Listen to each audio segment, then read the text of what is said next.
Welcome to 1,000 Words, a podcast that paints a picture about an artist's creative process. There's a lens to focus on the unique perspective of a specific artist, hopefully drawing insight and inspiration as we brush up on how imagination provides a groundwork for artistic exploration. We're excited to continue that journey with our guest today.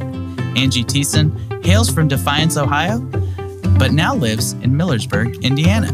She has come from a family line of artistic talents in various professional and hobby art careers. She studied art at Bluffton College, which is now Bluffton University in Bluffton, Ohio. Most of her past work has been as a hobby artist working with mediums such as watercolor, acrylic, chalk, and Etch-A-Sketch. But her wood stain art has taken her to a professional level. In 2021, she opened her first public studio and shop inside the beautiful Southgate shopping marketplace. When she is not working on art, Angie values spending most of her time living life to the fullest with her husband and their 4 children. She enjoys being in nature, having deep conversations, loving on animals, and encouraging others. She's frequently motivated by the words of Wonder Woman. You're stronger than you believe. You have greater powers than you know.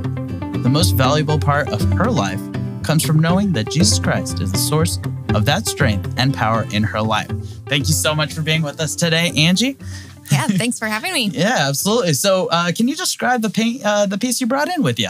Right. So the piece that I brought is called Overfilled with Spirits, and it is a wood stain wall hanging depicting a pint of beer that's overflowing up at the top with the bubbles coming down over the edge. And then tell me a little bit about your inspiration and kind of looking into something at this macro level.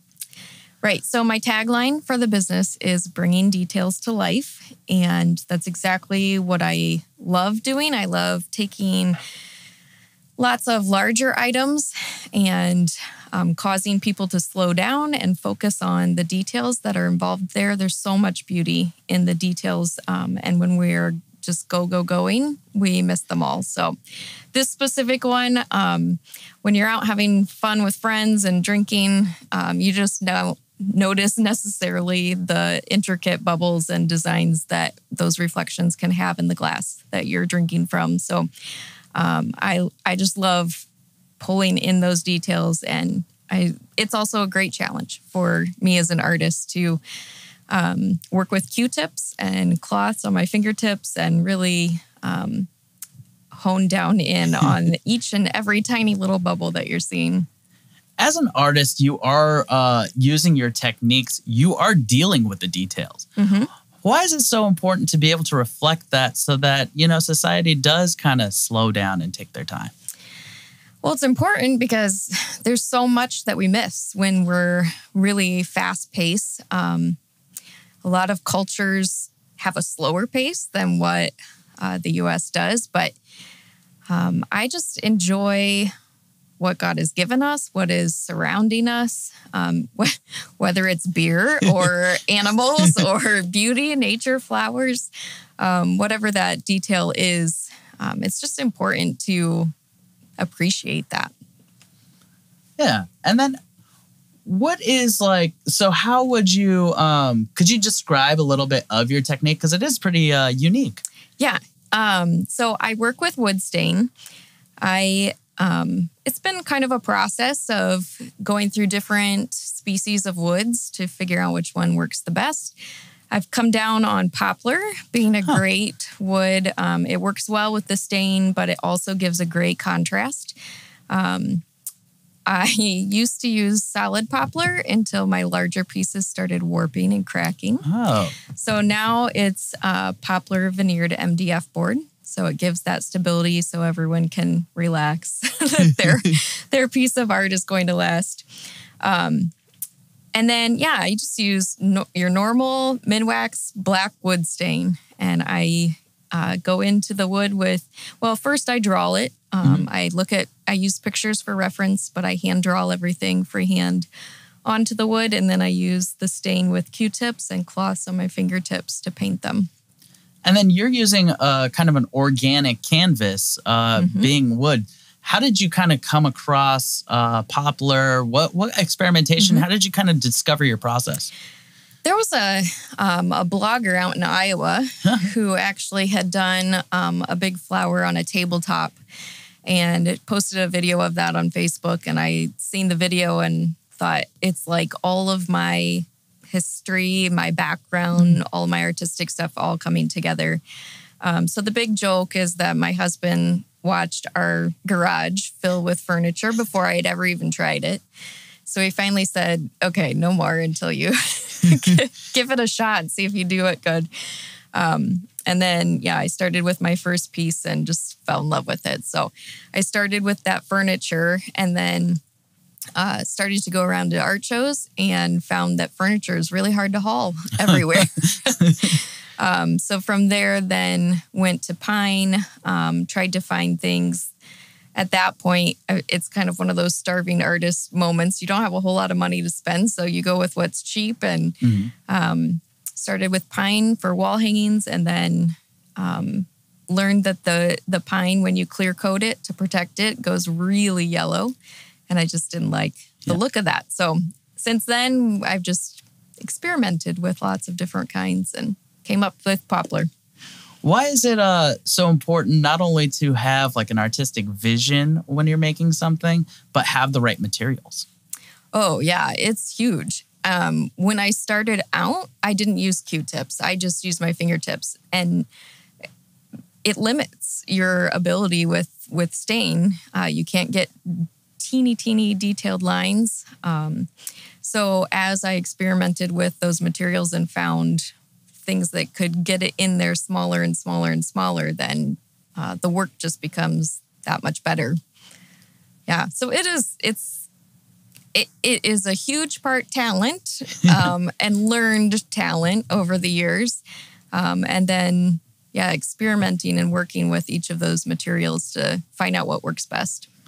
And then as you're going through this process, you're going through this journey, what advice would you have on people who get frustrated during the process? How do you keep going? How do you keep yourself moving forward? It's a great question. You have to be really patient.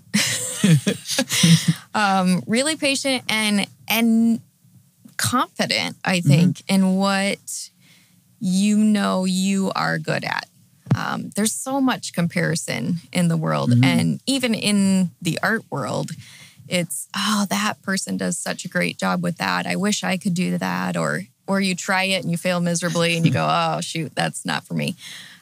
So once you're honing in and finding what works best for you, sticking to that, and then being patient in the process of learning. It's not going to come overnight. I've been doing wood stain art for a little over 4 years. Some people will say, oh my gosh, only 4 years. But you realize, like, okay, 4 years working with stain, but I've been drawing and painting since I was a kid. So it's not just 4 years of experience going into that. It's years and years ahead of that. What were your early inspirations when you were building those years and years of drawing? So I come from a family of artists. So my mom was a potter, ceramics potter. And my dad, he was actually an elementary principal, but he was the hobby person. So he did woodworking, was a lot of his hobby, and photography was another one of his hobbies. So I grew up around creativeness, looking at life through a creative lens, I guess. My grandpa, my aunt, they were all kind of art teachers and stuff along the way. So it was something that was really valued and encouraged in my background. As I kind of went throughout, I went from drawing to watercolor. In high school was probably what I loved the most. In college, then branching out and getting a lot more experience. I loved my figure drawing class. Looking at curves and shadows and lights, it just kind of brought out a whole new level for me. And I use a lot of that in my current work too, of just reflections and shadows and lights. High contrast is what my eye, at least, is drawn to. And then there's always a raw ability, but how does formal training play into having that technical ability to... It plays a part. I would definitely say every person has their own talents that are better than others. So some might be great in the kitchen, and that's not me. But I would do better at being creative and seeing something and being able to really draw that down onto the paper easily. But I think the education behind it just gives you exposure. It gives you, what do I want to say? It teaches you a broad spectrum so that you can find out in the arts where do I want to land. Like I said, in college, having figure drawing, having watercolor, having acrylics, having sculpture classes, all those different things helps you go, okay, I'm gravitating towards this as being something I'm really good at. And then, can anyone be an artist, or what defines an artist in your eyes? I think everybody is an artist in their own right. A lot of people, when they come through my studio, will say, oh, I can't even draw a straight line. And I'll say, you can with a ruler. There you go. Yeah. It's what you believe you are. And I mean, some are more, it comes more naturally to people, but art is just all about being creative. And I think that God places some sort of spirit of creativeness in each of us, but it's not all going to be wood stain, or it's not going to all be watercolor, or some are going to find that more through poetry or music, or all the other arts combined. So I would say everyone has that creative part of them. It's maybe more buried in some than others. Well, faith plays a huge role in your life in general. How does it play a specific role in art? Yeah, so I don't necessarily feel like the subjects of my pieces themselves are religious or Christian in that sense, but it's a gift that God has given me. So me working on my art is something that I can do to give back to the God who gave that to me. I love it, and I think that God finds a lot of delight when we are finding joy in what we're doing. So I also love people. So it's really fun to do a piece, watch people enjoy it, and then talk to them about that piece and how it impacts them. I think that those relationships and communication between people is something that's super important to God. Just seeing relationships being built. And when you're putting in this time and effort, how do you kind of define your day so that you can put in the time and effort it takes? Right, because I have 4 kids, so I'm not just an artist. Up until this past year here, I worked at home. When my kids were really young and not in school yet, I stayed at home, and I often felt like that artistic spark in me was kind of put to the back burner. Now, looking back, I used it here and there throughout, but it was definitely not anything I could give a lot of time to. So you work with what you have. Etch-A-Sketch, for example, right? So my kids loved Etch-A-Sketch, and when I was a kid, loved it, was in an Etch-A-Sketch club, and oh my gosh, just did all these drawings and stuff for that. And then, so I did it for them, for my kids. Look at this, the Little Mermaid, or whatever it was I would do for them. So you find ways to implement it into your life, no matter where you're at, what stage. Once my kids were in school, I found, obviously I had more time during their school day to be at home. And then this past year, just kind of found myself saying, I miss people. I think all of us probably through quarantine and stuff decided they missed people. But that was when I decided, okay, I think the next move is to take my studio out of the house, put it into a public place where I can interact with people. They can watch me work, which is new. I'm typically an artist that likes to work alone and be by myself. So that's been a great learning curve to just have people watching and seeing that process take place. And so now I take the kids to school in the morning and I drive over to Southgate, and it kind of varies, which is nice. Southgate is a place where I don't have to be present for them to be open. So I make that what I need it to be. So if there's a snow day or a sick kid is there, I can be at home with them. But when I'm not needed at home, I'm over there and I'm working till about 3 or so when they get off of school. And then I head back home and be a mom for the rest of the night. Come back and be an artist the next day. Nice. I like how you've been able to carve out the times that you need, because a lot of times people are like, well, how do you juggle? How do you prioritize? And I think that's a perspective we need. I think, unfortunately, a lot of times people say, like, for women, they're like, oh, how do you prioritize between this? But men prioritize between things too, and work and life as well. So I think that time management is really important. How did you define and carve out that right time management so you have? Okay, so that I think goes back to confidence again. The more you believe in yourself, the more you will prioritize time towards it. Yeah. So when I was just starting out, I believed in myself, but I don't think that I believed anyone else believed in me. So that is what keeps a hobby artist.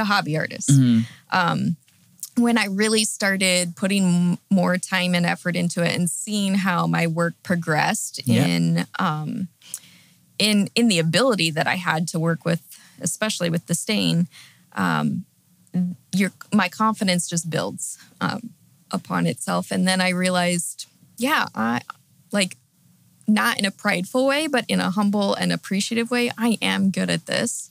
Therefore, if I spend more time on it, I will get even better. So it is definitely hard work to prioritize, especially also in this world. I think when you have a profession like you're a doctor, you're a lawyer, you're a teacher, you're whatever it is, that's considered a job. When you're an artist, there's a lot of flack that can come with that, that people don't see art as an actual profession or a career. So you really, I think, have that pressure on your shoulders to spend your time doing better things or more important things, when the reality is, when God makes you an artist, that is what's important. So then, shifting that confidence level and shifting that mindset to say, no, this is what I am supposed to be doing. It is my job. It is my career. I just happen to love it, which is awesome. That's fantastic. Absolutely. And then oftentimes, like you were saying earlier, is having that confidence in yourself. For people who are just starting out, a lot of times we procrastinate on our fears. We hold them to the back burner, like, oh, I'll just give it a little bit of time. And then that becomes something that fizzles out. How do you actually gain momentum and build that confidence? Right. So for myself, my journey has been getting involved with an artist mentorship program. It's a specific community of other artists. And when you surround yourself with like-mindedness, that fuels you. They fuel you. They give you encouragement and appreciation for your work. You give it back to them for their work. And that inspires you and keeps you moving in the right direction. I think, again, like when I moved down to my house and into the studio, that was another level of comfort being broken down. Like, if I'm just in my own house, no one knows. No one knows what I'm really creating. And if I don't like it, they'll never find out. When you're out in public working on a piece, you're forced to fight through some of those things and learn to love what you're doing even more. So, I love being out with people, and the encouragement that I've received from that online support system, from that artist mentorship, has been huge in keeping me moving forward. And the director of that, his name's Matt, and he is just a really phenomenal encourager on taking what God has given you and really maximizing that in the world of business, as well as in your own passion and your area of life that you love.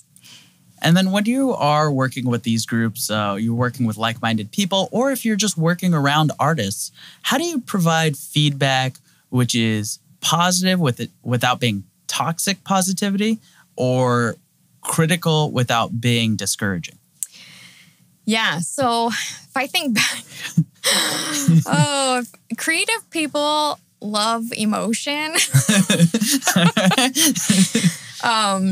So I think back to my college, and I had a professor in my art department that was really mellow. Mm-hmm.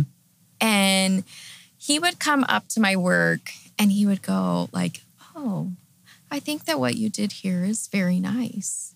And I was going as a student, well, is it very nice? Yeah. Or are you just being nice? Yeah, yeah. I don't know. Yeah. And I want to know, but yet don't rag on it too much, because I really don't want that. That will hurt my heart. Yeah. But I think that those experiences in college really prepped me a little bit for moving into the art world.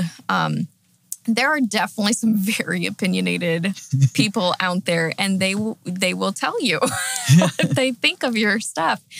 And I've just kind of come to realize that my specific art, it's not for everyone. Mm-hmm. Some people love bright colors. I love bright colors, but I don't use them in my work. So if they're saying, "Oh, why do you just use black? Like, why don't you just branch out?" I'll say, "You know what? That's just not what God has led me to do." And it's okay that piece might not be for you. When I get lots of comments, I tend to get more positive comments than negative. Okay, good. Nice. It's a good direction. Right. Yeah. Excellent direction. What I have found comes the challenge with that is that just because you're getting lots of great compliments does not necessarily mean you're selling that work. Mm-hmm. So from the business standpoint, hearing a lot of great compliments, but then not selling it, it makes you take a step back too, and it makes you go, okay, is it really good? Is it not? Like, it makes you question it. I think what I found through that is not every person is your people. Mm-hmm.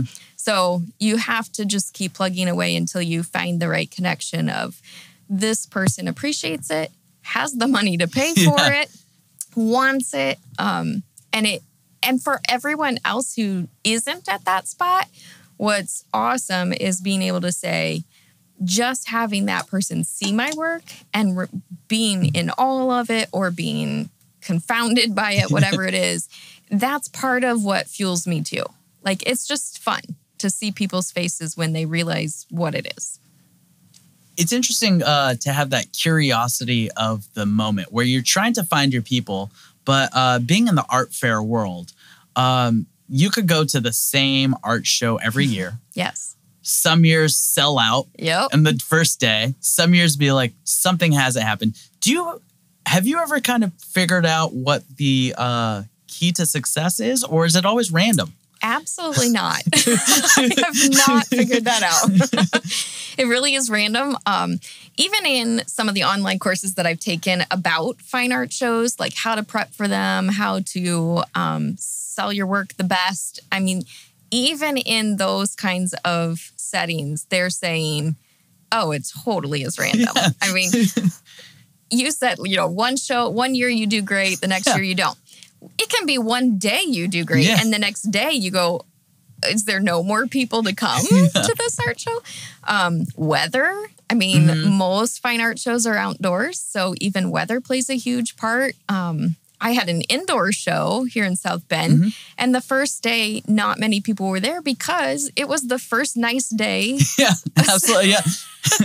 For the love of art show. Yes, yeah. So, those are things that are completely outside of your control. So basically what I feel like I do is I do everything I can to make sure that I am ready, my artwork is ready, I'm being put out into the right place at the right time. Everything else, you have to really just say, okay, this one's a great one, or this one is not a great one, but there's always the next one. And that's probably one of the keys too, is not just doing one art show. You really, it is a lifestyle of going to art shows because you never know which ones will be great and which ones won't. In that lifestyle, have you made extended family? Yes, and I'm excited because I'm going to be meeting new extended family. Oh, nice. So I've been doing a lot of shows more just in this general area. This summer, I'm heading to Chicago for cool. almost every weekend. And so that will be a whole new open door to new people, new shows, new crowds to get to know. I'm super excited about that. I feel like it's maybe a culture that's just so drastically different than the Amish Central that we live in. Yeah. That I'm excited to just get to know that culture and those people. And I think I'm working with a production company that all of my shows will be through that production company in various locations around Chicago. So I think that by the end of summer, you know, those of us who are in that loop, we're going to go show to show to show. And then, yeah, you'll get to know each other a lot better. And that's a community that I'll be glad to be a part of for sure. Being an artist, a lot of artistic opportunities, they happen in isolation. People kind of just do them by themselves. Mm-hmm. But then when they go to these art shows, you have to be extroverted. You're always on. Is there a time where that gets overwhelming? And how do you recharge your social battery after a full weekend or full days of working with people? Thankfully, I'm an extroverted introvert, if that makes sense. Like, I like my alone time, but it does not bother me at all to be talking and interacting with people. If I was a full-on introvert, they would be very hard weekends. And there are some artists who are introverted, and they do what they can.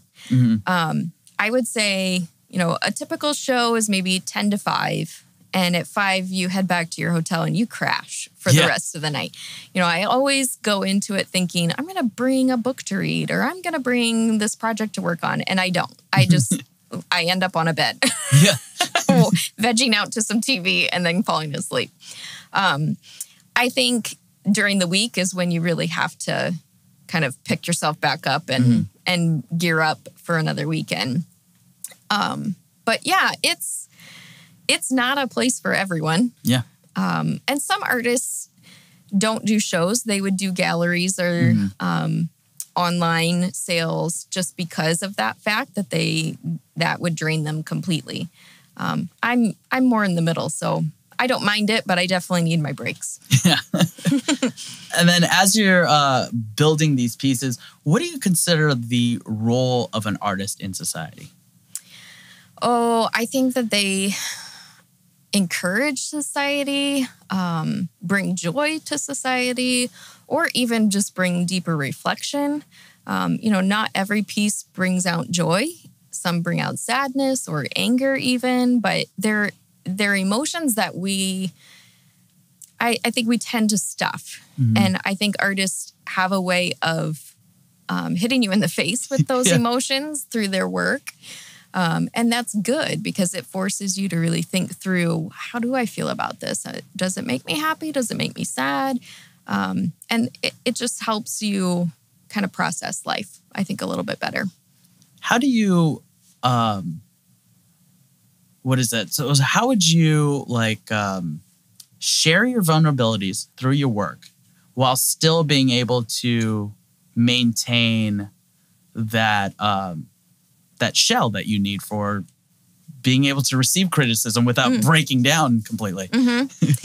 Yeah, I think that kind of probably comes back down to focusing not on other people's opinions of your work, but focusing on the intention that you had behind the work.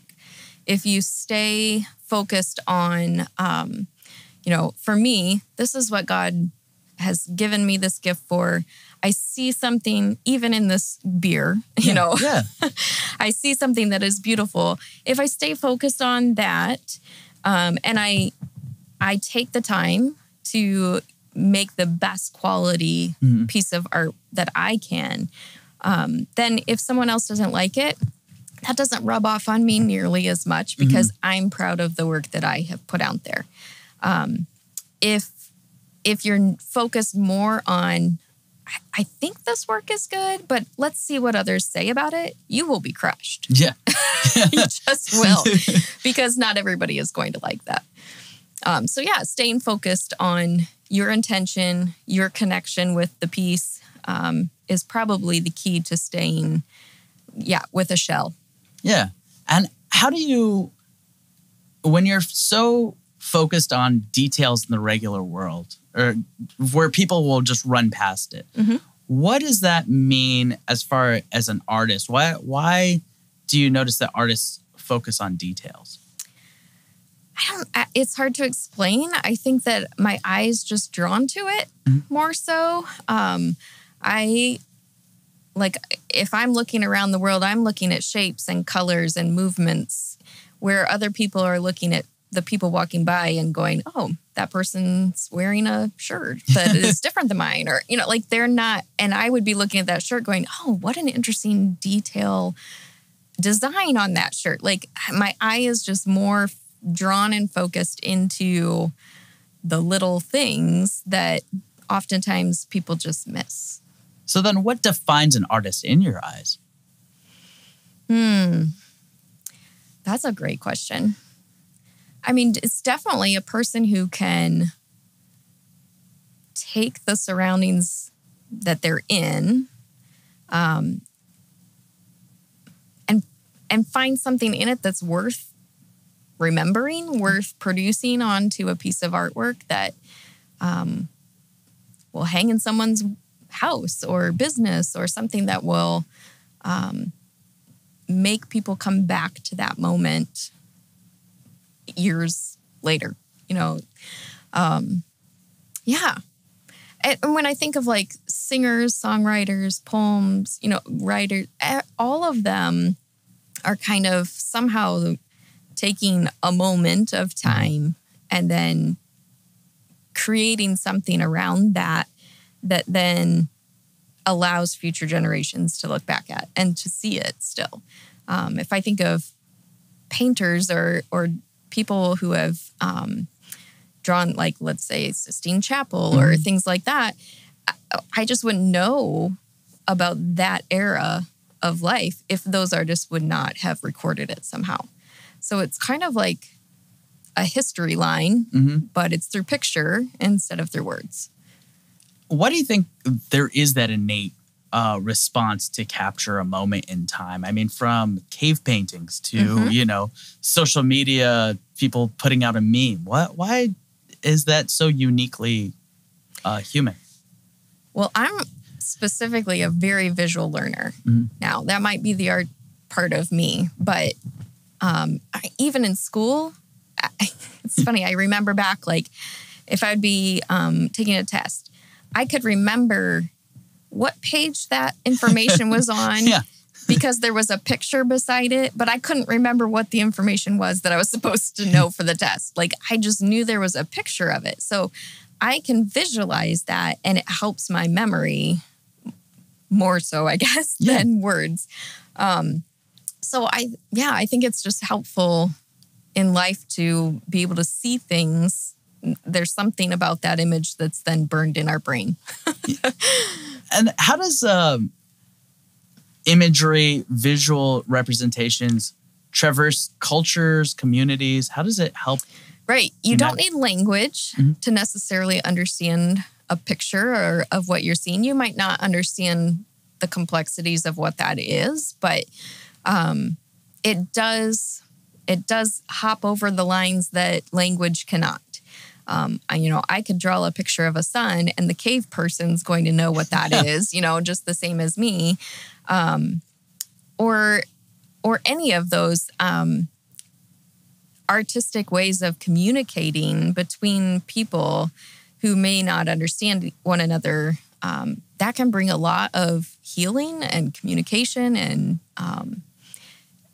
even calming down anger or disputes can bring about just a common ground for people to look at one specific thing and say, oh, like, we both see that. Yeah. Yeah. Is intent more important, or is execution more important when you're trying to... Equally. I would say equally important because, if you have great intent, but you don't practice, there's no way you're ever going to put out producing work that it is attractive for others to look at. You're going to, that's your preschooler coloring on the paper. Yeah. For moms and dads, they love it, but everybody else is going, what is that? Like, I don't even see it. So you have to have that intent behind it. But yeah, if you don't execute that with a lot of practice, it's going to stay in a very elementary category, I guess, of art.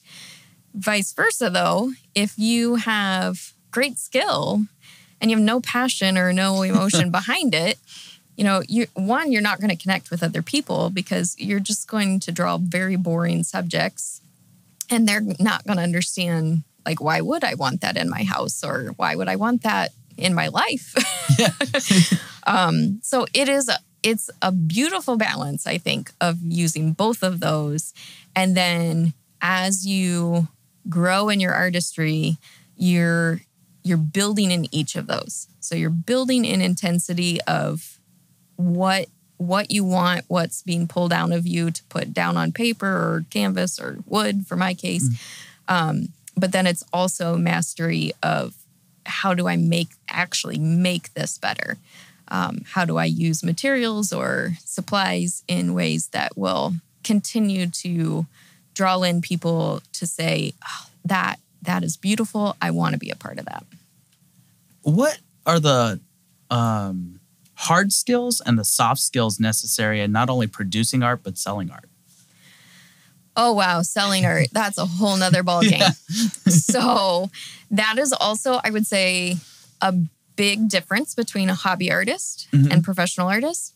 Hobby artists, you're not making art to sell it necessarily. You might sell it and you'll be really ecstatic if you do sell it, but it's not a driving motivation or factor. When you're a professional artist, your heart is the same. You're creating work because it's what you're meant to do, but you're also creating work in order to make a living.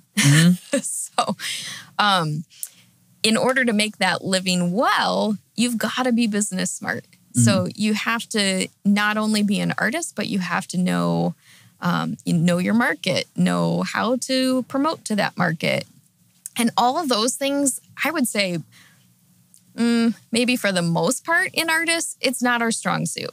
Like our strong suit is go with the emotional flow and be creative, put it out onto paper. But math, maybe not my strong suit, but you've gotta work with that in order to be on the business end of things, creating a living for yourself too. So balancing both of those, because you don't want to get so involved with the business that then you forget why you're creating what you're creating.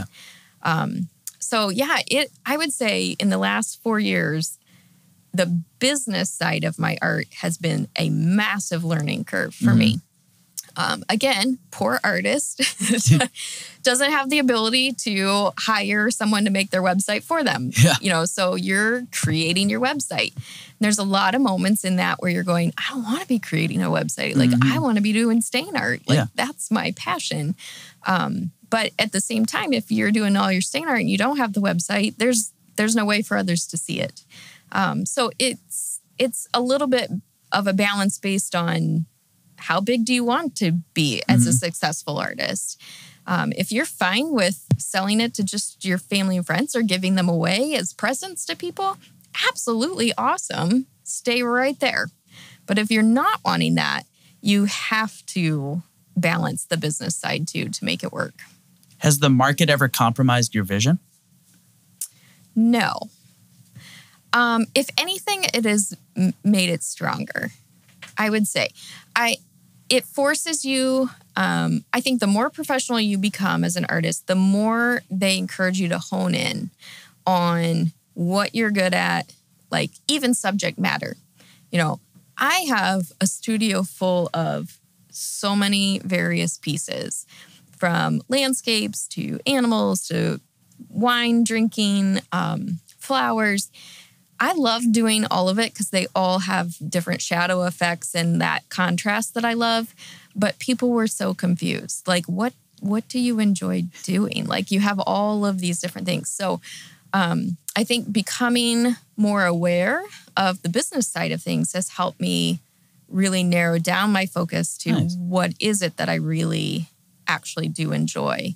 And I can still create all those other things if I want to, but it's not going to be the priority. So I think it helps. As you're distilling what you find, what you enjoy about art, how do you kind of balance honing that skill as well as being able to share it?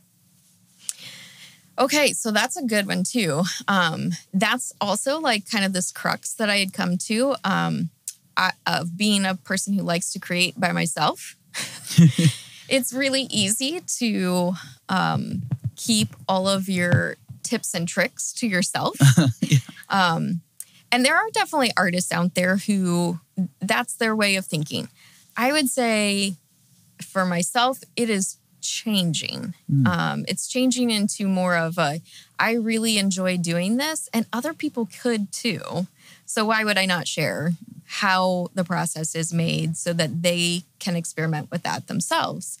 There was one show that I was at that had a mom and a daughter who came over, and she was probably, like junior high, early high school. And she just stood in front of my stuff forever going, I love this. Like, how did you do this? It was so fun to be able to talk with her about the process, encourage her to give it a try. You know, I said, go grab some wood out of your dad's shop. And and I said, it's not going to be this when you start, but you've got to start somewhere. And I started in a really ugly place too. So it's really, I think it's encouraging to see, especially young people, like high schoolers, junior high, even teeny kids have come up to me before. It proves that art will continue to the next generation. And if I can do my part in helping inspire those people and give them some of that knowledge that I do have from my own experience, then that's all the better. Yeah. And then how do we as a community support this next generation of artists, especially in their infancy? Right. So school, for sure. Continuing the arts in education is majorly important. I have one of my sons is very gifted at art. He struggles with some of the other academic kind of parts of school. So for someone like him, he needs to hear, you are gifted. It might not be in math or in reading, but you are gifted and you can make a difference in this society by using those gifts that you're good at. So I'm a huge proponent of education. But then also, like, I think, this is like bringing in my faith to it, but in scripture, Jesus has the little children come to him. And the disciples were like saying, no, stay away from him. And I would be more on the lines of saying, if there's something happening, get those kids there. Like open their eyes to musicals, to plays, to art shows. It's often a place, especially fine art shows, some people say, oh, don't touch that. Don't. I would never bring my children because I don't want them to break anything. But by keeping them away from that, then it's sheltering them and they don't understand that exists. So, I think just including people. I also find that stereotypically, I guess, in this area, like I've found that people like art. They appreciate art, but they don't value it in a way of purchasing it, including it in their home, including it in their life. So just, I guess, encouraging people in general to participate, go to a show, go to South Bend here, go to a musical, go to something that can open your eyes to that world and then continue to do that, continue to support it. Not just in, I like it, but like I'm actually going to pay for that to continue by going and participating in it. When we're talking about that value idea, or when you're bringing up that value idea and the education idea, in curriculum, when we're defining curriculum for education, a lot of people look at tangibles, right? So if the person learns how to add, subtract, multiply, divide, that's a tangible that they could get out of it. What about these intangibles? How do we put a value on a musical? How do we put a value on an art class? Okay, so for me, it goes back to relationship. So it might be great if I can do a math fact, and that would maybe increase my sales in my business. Okay, yeah. But if I am dealing with another person across the table from me in that business and I don't know how to talk to them, we have a problem. So the intangibles of learning how to relate to each other, learning how to communicate is critical to making sure that those business transactions happen well. It also, I think, again, it stirs passions within you, the arts do. So it helps a person learn, what are they passionate about? What do they love? What do they not love? It can give you a lot of direction towards how to use what you're good at in life. It's more than just book smarts. Yep. For sure. Nice. And then what do you, as somebody who's been going through and doing these shows, what does success look like for you? Oh, from the business side of it, success would definitely be, hey, I'm not only just making my costs, but I'm actually able to provide something more for my family to live off of. But if you go into it with just business as your focus, ebbs and flows of every society, you're not going to make it. Not all the time. You're going to have great success and then you're going to have failure as well. So you've got to make success be more than just a business transaction. So for me, I would say success more comes from looking at where I've been, looking at the art I'm producing now, seeing a drastic improvement in the quality that I'm putting out. That's successful for me, is saying I've taken what God has given me and I've put time, I've put effort into it, I've prioritized it, and I'm seeing the benefits because of that. Seeing joy on people's faces, seeing the smiles and stuff, that's certainly like the bonus, maybe like the cherry on top of being an artist. But even if those didn't exist, there's something self-propelled in me too that says, oh, I did so much better on this one. And that's great success for me to see that if I work at it hard, just like anyone else in their job, you get better. And then as you're practicing this skill set and you're building on your talents, how do you build the room in for not just putting together the technique that you've learned, but also incorporating new techniques? Right. So I'm always looking for new things. And then you try it, trial and error, see if it helps or it hurts or if it's indifferent. I was part of Art Prize, which is a art competition up in Grand Rapids, Michigan. And there was another wood stain artist up there, and her style and my style were drastically different from one another. So it's fun to be able to see something that's new to you because it sparks something in you to go, do I like what I'm doing? Do I like that better? How could I do that? Let's try it, see if I like it, see if I don't. So it's always good to have fresh eyes on new ways of doing things. And with the wood stain, that's a lot. It's just a more unique medium than what a lot of people are used to seeing. So it's in and of itself something that's new for me to work at and learn how it works well.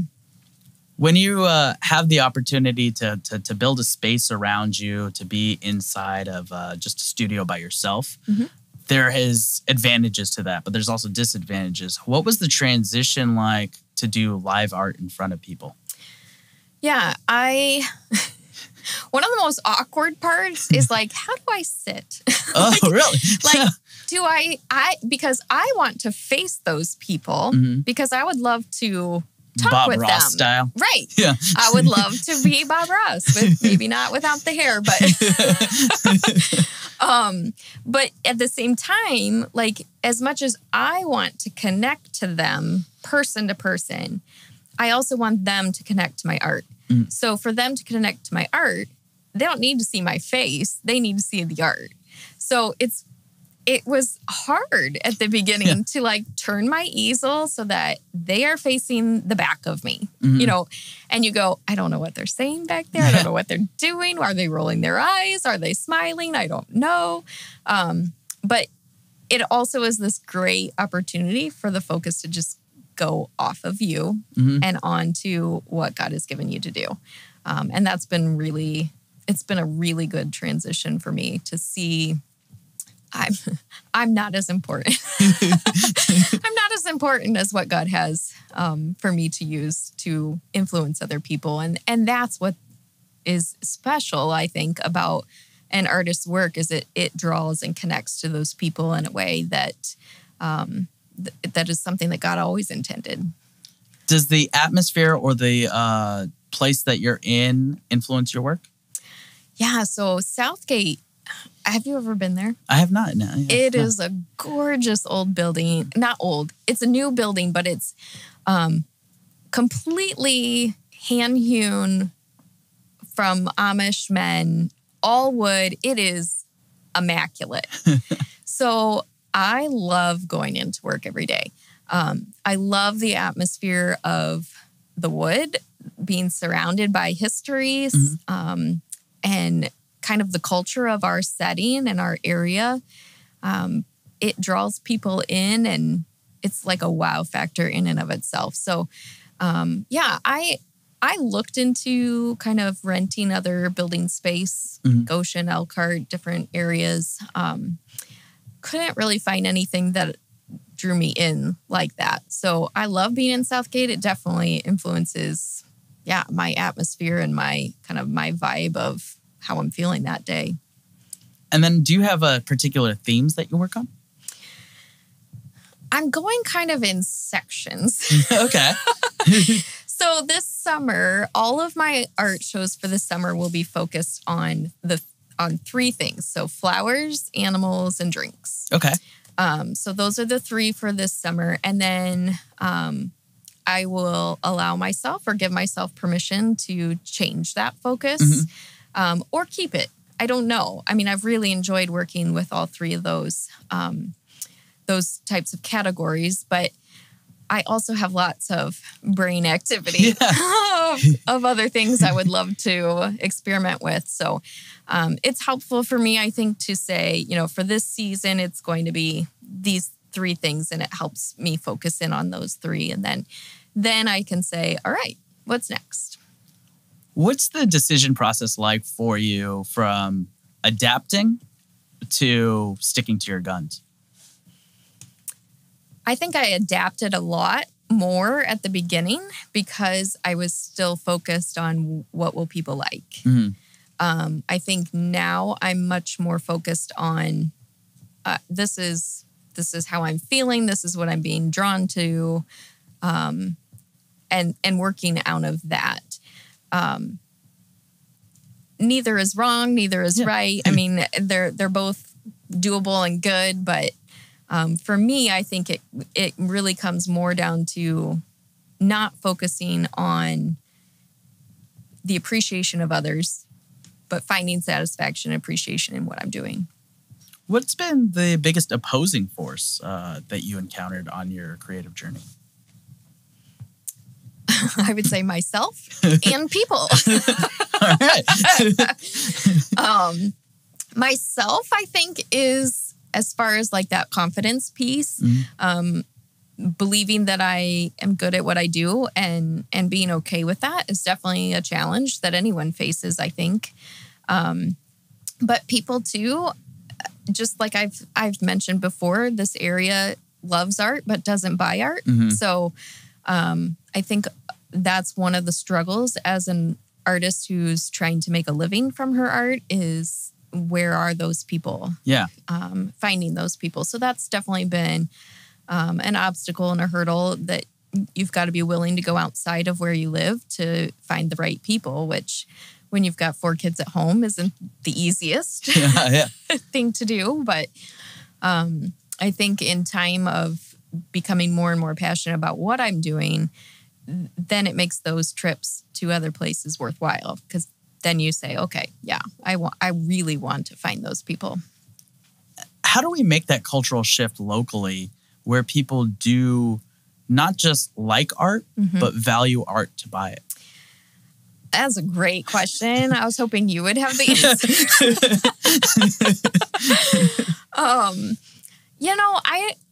The only thing that I can say is continuing to put it out there. I mean, if people continue to see me valuing it, then you might see them shifting also. So if I'm a local artist, but I'm not buying other local artists' work, then I'm doing the same thing they're doing. I value it, I love it, but I'm not supporting it financially. So, purchasing other local artists, becoming involved in gallery exhibits with other artists and getting to know them, I think is really important. And then as others, I think social media is a great way of helping to introduce that more without it costing.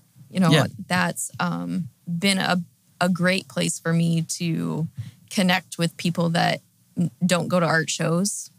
They wouldn't have necessarily any other way of knowing who I am.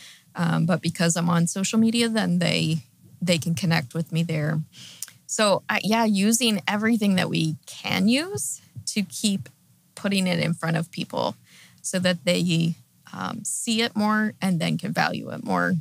And then hopefully learn how to save up and purchase it. Absolutely. Yeah. I think because we have so many great art shows here. We have art galleries here. We have murals all around town. But then if people aren't purchasing it, my fear is that it wouldn't make financial sense for artists to stay here or for artists to create here. Yeah, that is right on. Yeah. And there's been conversation between my husband and I on, do you move to a more art renown centered place so that you can make it more financially? For us, that's been a big no. We love our community. We love the people here. We love the life that we've built here. That means more to me than money. So I'm not going to necessarily up and haul us to a whole different location. However, I am going to branch out and head to Chicago on the weekends. So finding those places that are somewhat local to you still, but might have the value system that you need to make the business side of it work. That's important to take part in, but it's critical for the communities to continue to have artists within it if you ever want to see that art, start to thrive in that place. If you weren't allowed to use a wood stain anymore, if you were no longer use the medium that you are working on now, how else would you express yourself creatively? It's like a stab to my heart. No. I think that that's been the case. I mean, before I came across wood stain, like I said, when my kids were young, you really do kind of just adapt and use what you can use. So I've done murals, I've done acrylic painting. Even the Etch-A-Sketch is just fun stuff to put out there for people to just go, oh my gosh, I can't believe you did that. Yeah. So you do adapt with it. I love the wood stain. Yeah. I mean, for sure right now that is, and I've kind of come to a place where I've started turning down other offers of murals and different things that I used to do that people have known that I've done a good job at, just because it's not where I want to put all of my time and focus right now. If wood stain left the world, I'd just go back to using other mediums and other creative ways to express that stuff. And then with the wood stain, what's been the biggest sacrifice you've made for your craft? Some people would say that the smell of it is like the fumes are taking away my brain cells or something, but I actually don't really, I don't mind the smell of it, but yeah, I think weather to some degree, once that doesn't necessarily affect the clear coating or the staining of it, but the clear coating process after I have it stained to keep it protected, just things like that you need really nice weather, and Indiana doesn't always produce really nice weather for us. And then what's your favorite part of the process? Oh, it is definitely teeny detail work. Working with the teeny little Q-tips on parts, and then I guess then stepping back from that piece and seeing how it's looking. Because when you're working on it really up close, you're only seeing an inch at a time of your work. But then when you step back and you see the whole thing, then you go, oh yeah, that looks great. So that's definitely my favorite part. And then what's been the best advice you've been given? Love what you're doing and love who you are giving it to. Yeah. Just taking what God has given you, using it to the best of your ability to produce work that other people can be affected by in a really positive way. It's probably the best advice for sure. Perfect. Thank you so much for your time. Thank you for listening to 1,000 Words. I'd like to thank our guest, Angie, for her time, effort, and insight. This episode was recorded at Wolfden Studios in South Bend. Our audio engineer is Dustin Taberski. We hope you enjoyed this journey of inspiration, imagination, and exploration. I'm Ryan Doss, reminding you to have fun, be creative, and enjoy a wonderful day.